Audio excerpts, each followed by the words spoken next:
Hello and welcome. I'm Paterno Esmaquel and this is our 6 p.m. wrap. Senator Grace Poe's residency comes under intense scrutiny from the Supreme Court justices during the first day of oral arguments on her disqualification case. Poe is questioning the Commission on Elections' cancellation of her candidacy at the SC. The poll body says she is not a natural-born Filipino and she failed to meet the 10-year residency requirement for presidential candidates. Justice Mariano del Castillo questioned the senator's intent to live in the Philippines after returning from the U.S. in 2005. Poe's counsel Alex Poblador explains her intent to permanently live in the country is not accomplished in a single act, but it is something that can be achieved through an incremental process. Del Castillo says Poe arrived as a foreigner in the Philippines. The justices are expected to debate on the issue of founding and citizenship next. Oral arguments will resume on Tuesday, January 26. Davao City Mayor Rudy Duterte calls administration standard bearer Mar Roxas the most incompetent Filipino to run for president. He's the most incompetent Filipino ever to aspire for the presidency. Wala, yung nervyos niya eh. He's not fit. Maybe si Mar. Duterte makes his statement after being told that Roxas is again casting doubt on Davao's reputation as among the safest cities in the Philippines. The tough-talking mayor adds the former Interior Secretary is desperate to become president. Mar is a latecomer and he wants desperately to be president. If I could just give it to him on a silver platter. On a pending disqualification case against him, Duterte's camp says Comelec Commissioner Rowena Guanzon hid evidence she's friends with an anti-Duterte lawyer.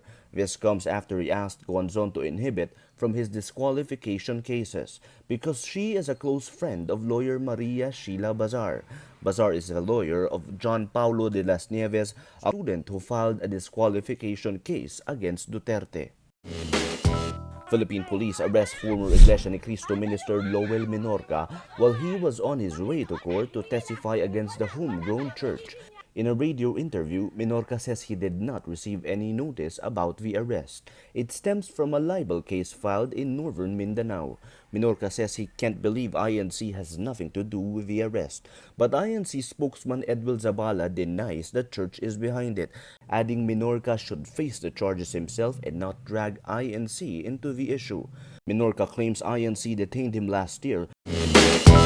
Miss Universe 2015 Pia Wurtzbach and Miss Colombia Ariadna Gutierrez appear on Steve Harvey's show about a month since the coronation night. In the two-part interview called Miss Universe The Truth, Wurtzbach dismisses rumors the incident was staged and tells Harvey not to beat himself up and move on. Harvey speaks with Gutierrez in the second part of the interview, saying he didn't mean to put her in an embarrassing situation. Gutierrez calls the mix-up a nightmare and says it took a while for her to move on. She adds she has yet to see Wurtzbach and hopes to meet with her soon. In December, Harvey announced the wrong winner, saying Gutierrez is Miss Universe instead of the Philippines' Pia Wurtzbach.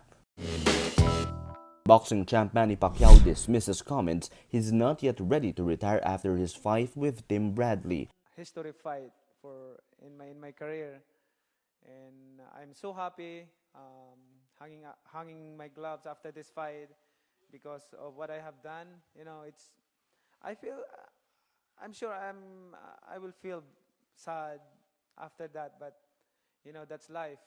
In a press conference in Los Angeles, Pacquiao says he's looking forward to hang up his gloves after the match. The 8th Division World Champion is running for senator in the Philippines in May. Pacquiao says he chose Bradley again because he's better than before. He dominated Bradley in 2012 but lost the fight in one of boxing's most controversial decisions. Pacquiao avenged the loss in their second bout in 2014. That's your 6 p.m. wrap. Watch our updates daily at 12 noon and 6 p.m. I'm Paterno Esmaquel. Remember, tomorrow begins today.